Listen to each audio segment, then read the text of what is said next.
রাষ্ট্রীয় সংস্কার কখন হবে, দলের সংস্কার কখন হবে? যতক্ষণ পর্যন্ত ব্যক্তির সংস্কার না হবে, ব্যক্তির পরিবর্তন না আসবে, লুটপাটের স্বাধীনতা, অনৈতিকতার স্বাধীনতা, অশ্লীলতার স্বাধীনতা, আমরা বিগত স্বৈরাচারের আমলে কথা বলার স্বাধীনতা পাইনি। আমাদের সুন্দর দেশটাতে তাই শিশুদের উত্থান করে যেতে চাই। আমরা আজকে শিশু আসিয়ার করুণ মৃত্যুতে গোটা জাতি শোকে স্তব্ধ। আমাদের কথা বলার ভাষা আমরা হারিয়ে ফেলেছি। আমরা ভাবতে পারি না এই সভ্য সমাজে একটি শিশু, যে শিশুটি ফুলের মতো বেড়ে ওঠার কথা ছিল, যে শিশুটি কলি হয়ে ফুল না ফুটতেই অকালে ঝরে পড়ল, এটি সভ্য সমাজের জন্য আমি মনে করি শিশু আসিয়ার মৃত্যু, এই করুণ মৃত্যু আমাদের এই সভ্য জগতের মুখে চপটাঘাত।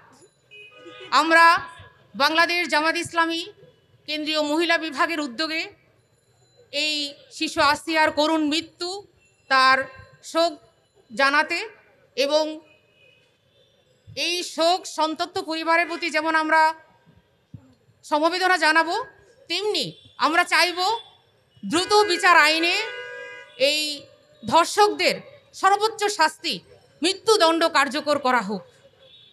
প্রিয় সাংবাদিক বন্ধুগণ, আমরা জানি যে আজকের এই শিশু আসিয়া, সে নট অনলি একজন আসিয়া, একজন শিশু, সে হচ্ছে আমাদের সিম্বলিক আইকন। নারী নির্যাতনের যে করুণ অবস্থা আমাদের সমাজে রন্ধ্রে রন্ধ্রে আজকে নারীরা যে নির্যাতিত হচ্ছে, শিশু আসিয়া তার একটা ন্যূনতম একটি সিম্বল। কিন্তু আমরা জানি আমাদের ঘরে ঘরে, আমাদের সমাজে, আমাদের পরিবারে, বিভিন্ন প্রতিষ্ঠানে, ঘরে বাইরে নারীরা আজকে নির্যাতিত হচ্ছে। তার খুব কম ছিটে ফোটা হয়তো পত্রপত্রিকার, মিডিয়ার আপনাদের মাধ্যমে প্রকাশিত হচ্ছে। এটা আমাদের সমাজের জন্য একটি, আমি মনে করি, রেড সিগন্যাল। আমাদের সমাজটা কোথায় এসেছে, কোথায় এসে দাঁড়িয়েছে? আমরা সভ্য সমাজ দাবি করছি, আমরা ডিজিটাল রাষ্ট্র বলছি, আমরা স্মার্ট বাংলাদেশ বলেছি। প্রিয় সাংবাদিক বন্ধুরা, আমরা জানি যে আসলে এই যে আজকের এই কালচার, ধর্ষণের কালচার তৈরি হয়েছে, এটা কিন্তু একদিনে হয়নি, এটা একদিনের ঘটনা নয়। আমরা প্রতিবাদ করতে জানাতে এসেছি, তার মানে এই নয় যে আমরা সরকারের প্রতি আস্থাহীন।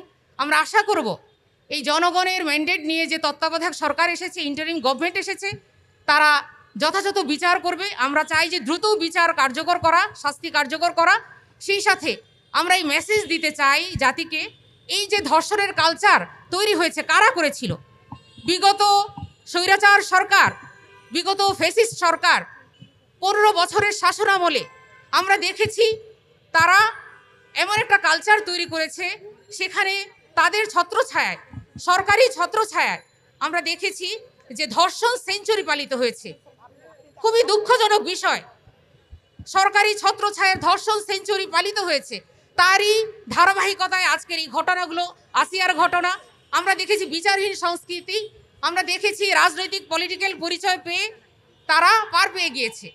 বড় বড় যারা রাঘব বোয়ালরা ছিল, তাদেরকে রাজনৈতিক পরিচয়, তাদেরকে জনগণের আউট অফ সিন, তাদেরকে বিহাইন্ডে রাখা হয়েছে।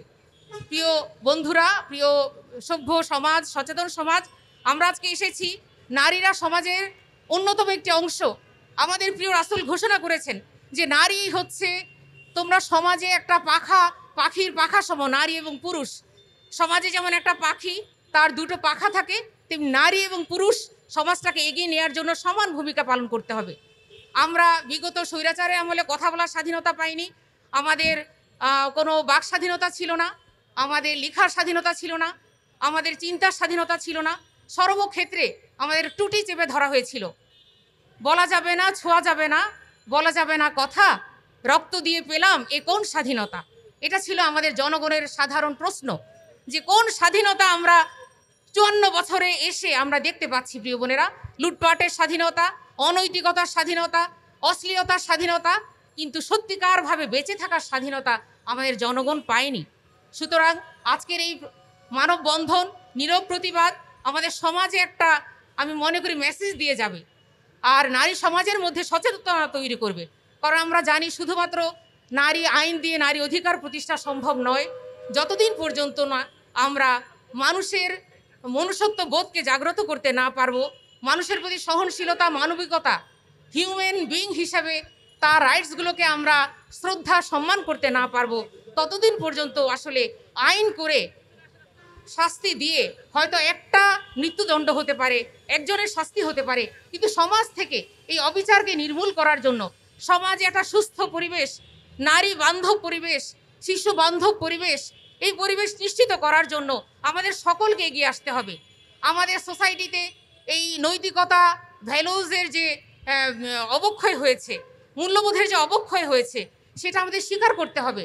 সমাজে আজকে মিডিয়া জগতে যে অশ্লীলতা, সমাজে আজকে ইন্টারনেট জগতে যে অশ্লীলতার সয়লাভ আমরা দেখতে পাচ্ছি, সেখানে শিশুদেরকে অ্যাবিউজ করা হচ্ছে, নারীদেরকে টর্চার করা হচ্ছে, নারীদের তারা প্রতিষ্ঠানের সর্বোচ্চ, আমরা জানি যে পুলিশ প্রশাসন এবং আরও অন্যান্য সর্বোচ্চ প্রশাসনেও কিন্তু নারীরা অনেক নীরবে নিভৃতে কাঁদছে, তাদের নারীরা কিন্তু অনেকভাবে নির্যাতিত, কিন্তু তারা প্রকাশ করতে পারছে না।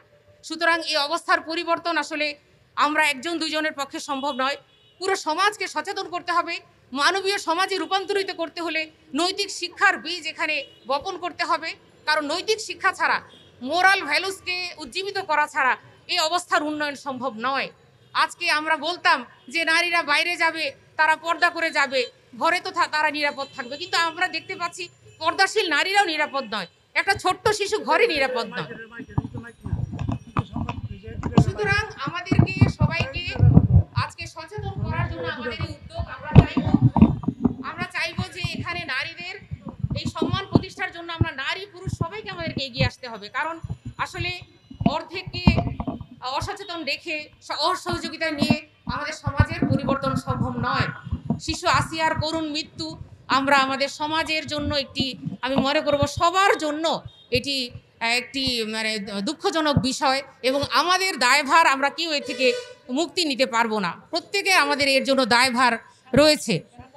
আর সাংবাদিকদের ভূমিকা আমি অনেক বেশি এই জন্য মনে করি, প্রিয় ভাইরা, আপনারা অন্যভাবে নেবেন না। অনেক সময় যে অশ্লীল বিষয়গুলোকে হাইলাইট করা হয়, নৈতিক বিষয়গুলোকে সেভাবে হাইলাইট করা হয় না। আমরা একটা ঘটনাকে শুধু ঘটনা হিসেবে দেখব না, আমরা কার্যকারণ সম্পর্ক আবিষ্কার করার চেষ্টা করব। ঘটনাটা কেন ঘটেছে, এর প্রভাবটা কি, এর পেছনের কারণগুলো কি। শুধুমাত্র আমরা ঘটনাটা দেখলেই বিচার করলে হবে না, আমাদের ঘটনার অ্যানালাইসিসে যেতে হবে। সত্যিকারভাবে যদি আমরা এই ঘটনাগুলো, নির্যাতনের ঘটনাগুলোকে অ্যানালাইসিস করি, তাহলে কিন্তু আমাদের মূল সমস্যাগুলো বের হয়ে আসবে, যে নৈতিকতার বেসটা এত দুর্বল কেন হয়ে গেল আমাদের সমাজে।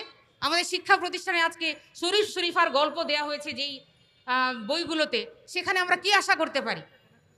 এরকম একজন আসিয়া আজকে চলে গেছে, আমরা মিডিয়ায় হাইলাইটস হয়েছে, কিন্তু হাজারো আসিয়া তাদেরটা মিডিয়ায় আসেনি। প্রিয় ভাইয়েরা এবং বন্ধুরা, আমি আশা করব আজকের এই নীরব প্রতিবাদ, আমাদের এই প্রতিবাদের মাধ্যমে আমরা চাই এই সরকারের কাছে এটি নারী বান্ধব পরিবেশ। এই যে সংস্কারের কথা বলা হচ্ছে, আসলে সংস্কার তো সবার আগে দরকার ব্যক্তি সংস্কার। রাষ্ট্রীয় সংস্কার কখন হবে, দলের সংস্কার কখন হবে? যতক্ষণ পর্যন্ত ব্যক্তির সংস্কার না হবে, ব্যক্তির পরিবর্তন না আসবে, ততক্ষণ পর্যন্ত কিন্তু আমরা এই সংস্কারের থিওরি দিয়ে, ফর্মুলা দিয়ে আমাদের কখনো এই নৈতিক একটি সমাজ, মানবিক একটি সমাজ, ইনসাফপূর্ণ ন্যায় ইনসাফের ভিত্তিতে সমাজ গঠন করা কখনো সম্ভব হবে না। আমরা এই রমাদান মাসে 8ই মার্চে এমন একটি ঘটনার সম্মুখীন হয়েছি, যখন অবাক হতে হয় যে আমাদের নৈতিকতাটা কোথায় গিয়ে ঠেকেছে। একজন বাবার কাছে একজন সন্তান নিরাপদ না, একজন ভাইয়ের কাছে একজন সন্তান নিরাপদ না, তাহলে আমরা কোথায় অবস্থান করব? নারীদেরকে পর্দার কথা আমরা বলি, অবশ্যই নারী শালীনতার সাথে চলবে, কিন্তু তার মানে এই নয় যে নারী শালীনতার সাথে চলতে পারছে না তার উপরে অ্যাটাক করা হবে, তাকে নির্যাতন করা হবে। এটা কিন্তু কোনো সুস্থ সমাজের লক্ষণ নয়। একটি সুস্থ সমাজ, একটি হেলদি এনভায়রনমেন্ট আমরা কামনা করি নারী, শিশু সবার জন্য। আসলে যে নারীকে সুস্থতা রাখা, যে নারীকে নিরাপদ রাখা, সমাজকে নিরাপদ রাখা। একজন নারী হচ্ছে একটি সমাজে পানি ছাড়া যেমন জীবন চলে না, নারীর সুস্থ জীবনধারা ছাড়া সে সমাজ কখনো বিনির্মাণ করা সম্ভব নয়। সেই জন্য আমরা চাই যে একটি সমাজ বিনির্মাণের জন্য, সুস্থ শৃঙ্খলাপূর্ণ একটি নৈতিক সমাজ, মানবিক সমাজ গঠনের জন্য আমাদের নারীদেরকে সাপোর্ট দিতে হবে, নারীদেরকে পৃষ্ঠপোষকতা দিতে হবে, নারীদেরকে সকল ক্ষেত্রে তারা যেন নিরাপদ পরিবেশে, নিরাপদ কর্ম পরিবেশ তারা পায়, তারা যেন বাইরে গেলেও একটা নিরাপদ এনভায়রনমেন্ট পায়, সার্বিক নিরাপত্তা নিশ্চিত করা আমি মনে করি সরকারের দায়িত্ব। সেই সাথে সাথে আমাদের মতো সচেতন যারা নাগরিক সমাজ আছি সবাইকে এগিয়ে আসতে হবে। কারণ নারী আজকে বাসে নিরাপদ নয়, রাস্তাঘাটে নিরাপদ নয়, ঘরে নিরাপদ নয়। একটি শিশুকে আমরা নিরাপত্তার সাথে তার ঘরে রাখতে পারছি না, তাহলে কোন সমাজ আমরা আগামীতে স্বপ্ন দেখাচ্ছি? আমাদের স্বপ্ন কি? আমাদের স্বপ্নকে সেই দেশ গড়ার স্বপ্ন আমরা এক একজন রূপরেখা দিচ্ছি ঠিকই, কিন্তু আমরা কেউ কিন্তু সত্যিকার সমাজ গড়ার জন্য শিক্ষা ব্যবস্থার মাধ্যমে নৈতিক ভিত্তি, নৈতিক বীজ বপন করার জন্য যে ব্যবস্থার মাধ্যমে মানুষের মানবীয় দিকগুলো, মানবিকতার বিকাশ ঘটবে, সেই দিকগুলোকে ইগনোর করে আমরা শুধুমাত্র আইন দিয়ে এক পেশে একটি সিদ্ধান্ত দিয়ে সমাজকে আমরা কি করতে পারবো না, নিরাপদ একটি সমাজ তৈরি করতে পারবো না।